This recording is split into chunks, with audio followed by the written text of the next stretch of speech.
السلام عليكم، اهلا وسهلا، مرحبا بكم معايا في فيديو جديد. ان شاء الله يلقاكم في اتم الصحه وتكونوا بخير وعلى خير. الا كنتوا اول مره كتشاهدوا القناه وكذلك كيعجبكم هذا المحتوى ديال الموضه، ما تنساوش انكم ديروا الاشتراك في القناه وكذلك تضغطوا على زر الاعجاب بالفيديو او لايك، وما تنساوش انكم تفعلوا الجرس باش هكذا يوصلكم جديد الفيديوهات ديالي اجمل الملابس والتنسيقات لفصل الخريف وكذلك للعمل والدخول المدرسي للجميلات والراقيات دائما الجديد والحصري. فخليكم معايا باش تشوفوا هكذا الملابس التركيه وكذلك العالميه والعربيه كما كتشوفوا معايا هنايا الجديد دائما والحصري، الالوان اللي كتميلونجا مع بعضياتها وكذلك الملابس اللي خارجه هاد السنه هذه باطلالات جد انيقه. كيف كتشوفوا معايا بحال التنوره اللي جات انيقه جدا مع هاد الشكل ديال هاد الجيلي اللي جا قصير، هنايا كيجي بهذا الشكل هنا الاسود مع الابيض. وبالنسبه لهاد الانصومبل هنا كتشوفوا معايا هنا شوميز كتجي هكذا مقبوطه من جهه الصدر بهذا الشكل مع هاد البنطلون. مازال غتشوفوا معايا البنات الجديد دائما. وبالنسبه هنايا لهذا الانصومبل كيتكون بحال هكذا من هذا الكيمونو اللي كيجي مقبوط من الجنب ومع هذا البنطلون هذا هنا جا الكري مع الابيض. وهذا انصومبل هنايا فيه هاد شوميز اللي كيجيو فيهم هادو هما الطوندونس يعني هاد السنه بهذا الشكل ديال الزواقه اللي كتجي فيهم مع هذا البنطلون اولا السروال. كذلك هذا يعني تنسيقه فيها هاد لا فيست اللي كتجي بلا كمام هنا بالالوان، كيجي فيها هاد الجيب وكيجي مع هاد الحزام هذا هنايا لابساها مع هاد الشوميز اللي جات البلو سيل هنا ميلونجات مع الازرق. وهنايا هاد البنطلون ديال الجين هنا اختارت مع هاد الفيست بالاسود وكذلك مع هاد الشوميز هذه اللي كتجي في الابيض. نبقاو دائما في الكوليكشن ديال الانصومبل. هنايا انصومبل كيتكون من هذا التريكو اللي كيجي بحال ما هكذا وهنايا كيجي مع هذا البنطلون اللي كيجي يعني لارج. وهادو مجموعه من التنسيقات والالوان كيفاش تقدروا تميلونجيهم مع بعضياتهم. وبالنسبه للجين اللي كيجي داخل هنايا في هاد التنسيقه هذه، لا بالنسبه للشوميز بالنسبه لافيس بالنسبه للبنطلون، يعني هنايا حاولت انها تدخل معها قطعه الملابس في الاشكال وكذلك الالوان مختلفه. وهذا الشكل ديال هذا الانصومبل اللي كتكون هنا من شوميز ومع هذا الفستان اللي كيجي طويل بحال هكذا كيجي راقي جدا.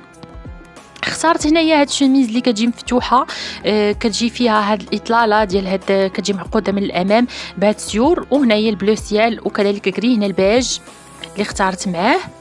وبالنسبه هنايا لهاد الانصومبل اللي كيتكون من فيست كتجي قصيره مع هاد الفستان، نقدروا هاد الفيست يعني نلبسوه حتى مع التنور مع التنوره اولا صايه.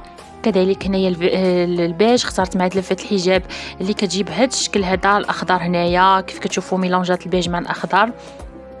كذلك هذا انصومبل هنايا في شوميز كتجي طويله هنا خلاتها مفتوحه مع هذا البنطلون، يعني ملابس كتناسب المحجبه وكذلك غير المحجبه وكتجيب اطلالات راقيه مناسبه لفصل الخريف وكذلك للدراسه وللعمل.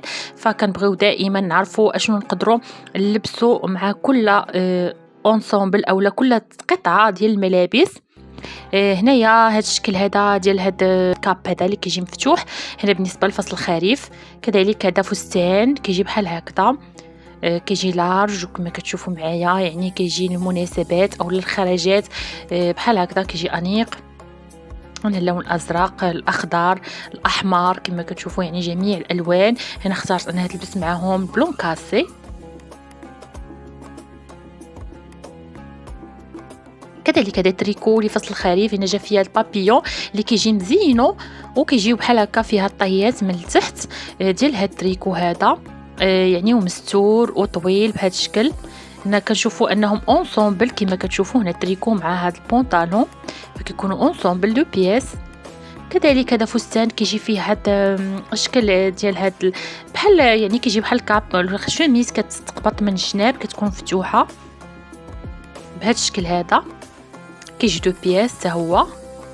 وهنايا تشوفوا معايا ان هاد الحزام غادي تربطوا من جهه الكول كيف حال هكذا جا انيق جدا وفكره يعني مجموعه من الافكار اللي غتشوفوا معايا في هذا الفيديو هذا. فكنحاول دائما نجيب لكم الجديد فما تبخلوش عليا باللايكات ديالكم وكذلك انكم تشاركوا في القناه باش هكذا يوصلكم الجديد وتفعلوا الجرس.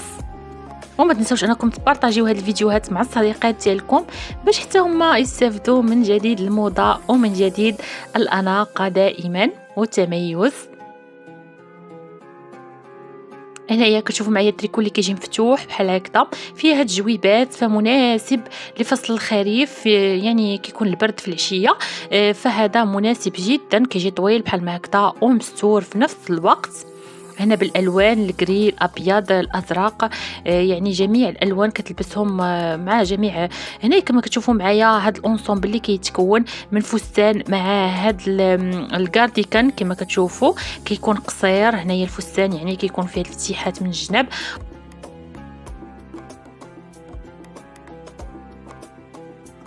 كما كتشوفوا معايا فساتين، تريكويات، بنطالون.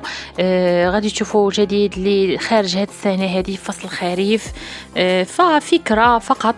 بالنسبه لهاد لافيست هذه اللي كتشوفوه هنايا مع هاد التنوره، فكتكون دو بياس يعني انيق جدا، وحتى هاد البلوسيال، وكذلك هاد الشكل ديال هاد الشوميز اللي كتجي طويله يعني على شكل شوميز وفي نفس الوقت غوب، يعني تقدروا تسدوها او تخليوها مفتوحه فكتجي انيقه. وهذا يعني اونصومبل كيتكون من هذا الشكل ديال بحال الجين. الثوب ديالهم يعني كيكون بحال الجين، فكيجيو راقيين وكذلك مريحين في اللبسه ديالتهم ومستورين في نفس الوقت وعمليين. كيف ما كنعرفوا ان الانصومبل اللي كيتكون من دو بياس فاش يكون عملي ونقدروا نلبسوه مع بزاف يعني ديال الملابس. ان شاء الله يكون عجبكم هذا الفيديو وتكونوا كملتوا معايا حتى الاخير. نتلاقى معكم في فيديو قادم ان شاء الله، وبسلام عليكم.